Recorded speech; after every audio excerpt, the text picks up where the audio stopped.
बहनें ऐसी क्यों होती है? मैं अपनी बहन को ज्यादा पसंद नहीं करता था। उसकी शादी हो चुकी थी, लेकिन मैं कभी उसके घर नहीं गया। बस माता पिता ही उसे मिलने जाते थे। मुझे पता भी नहीं था कि वो किस हाल में है। वो कभी कभी मायके आती तो जाते समय मेरी माँ उसे घर का कुछ सामान भी दे देती। यह बात मेरी पत्नी को बिल्कुल पसंद नहीं थी। जब भी मेरी माँ ऐसा करती, मेरी पत्नी आकर मुझसे शिकायत करने लगती कि तुम्हारी माँ तुम्हारी कमाई कैसे उड़ा रही है। जब भी तुम्हारी बहन आती है, उसे खाली हाथ जाने ही नहीं देती, कुछ ना कुछ जरूर देती है। तुम अपनी माँ को बता दो, यह सब नहीं चलेगा। पत्नी की बातें सुन सुनकर मुझे भी गुस्सा आ गया।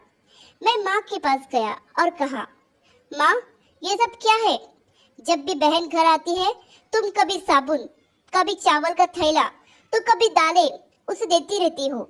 मेरी कमाई तुम ऐसे दूसरों में उड़ाओगी तो तुम्हें भी इस घर से निकाल दूंगा। बहन ने मेरी और माँ की बातें सुन ली।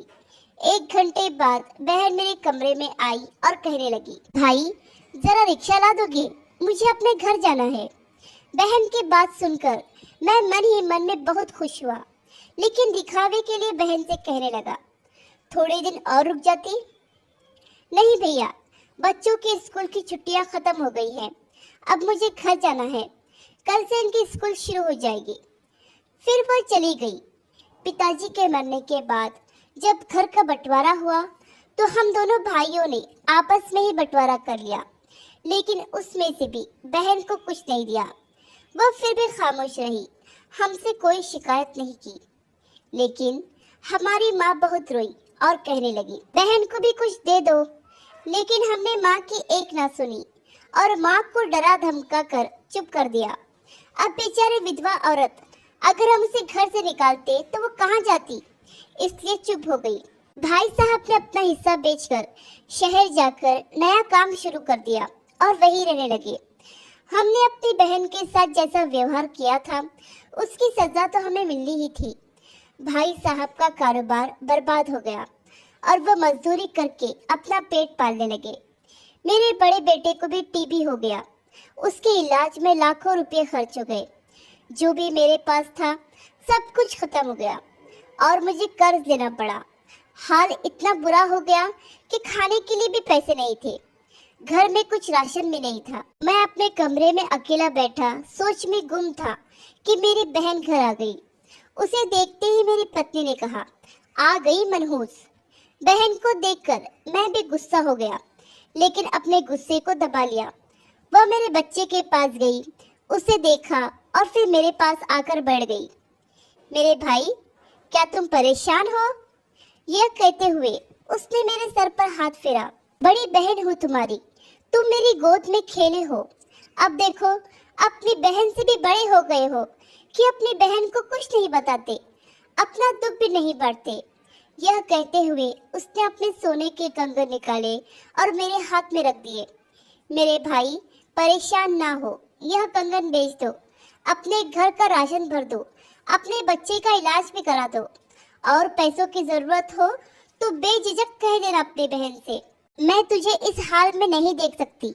और हाँ, जाकर नाई से अपनी दाढ़ी भी बना लेना, देख कितनी बढ़ गई है। मैं आश्चर्यचकित होकर बहन को देखे जा रहा था और वह कहने लगी, भाई, इस कंगन के बारे में किसी से ना कहना, तुझे मेरी कसम है। मेरे माथे को चूमा और कहने लगी, चल, अब चलती हूँ, तेरे जीजाजी और बच्चे आते ही होंगे, फिर आऊंगी। मैं पहली बार उसे घर के बाहर तक छोड़ने आया। देखा तो पैरों की चप्पल भी टूटी हुई थी। उसने कपड़े भी तो वही पुराने पहने थे। मैं बस उसे ही देखता रह गया।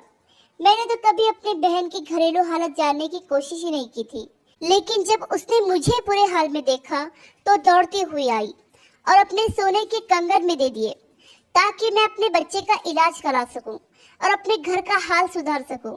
मैं सोचने लगा और मेरी आंखों से आंसू निकलने लगे कि हम भाई भी कितने मतलबी होते हैं, अपनी बहनों को पल भर में ही बेगाना कर देते हैं, और बहनें अपनी भाइयों का जरा सा दुख भी बर्दाश्त नहीं कर पाती। मैं उसके कंकर अपने हाथों में पकड़कर जोर जोर से रोने लगा। दोस्तों, आपकी बहन अपने ससुराल में न जाने कितने दुख सह रही होगी। कुछ समय उसके पास बैठकर उसका हाल चाल जानने की कोशिश जरूर करें। मालिक सभी बहनों की झोली खुशियों से भर दे। आशा करती हूँ ये वीडियो आपको पसंद आया होगा। इस वीडियो पर आपकी क्या राय है हमें कमेंट करके जरूर बताइए। वीडियो पसंद आया हो तो लाइक और शेयर करना बिल्कुल भी ना भूलिए। चैनल पर नए हो तो चैनल को सब्सक्राइब जरूर कीजिए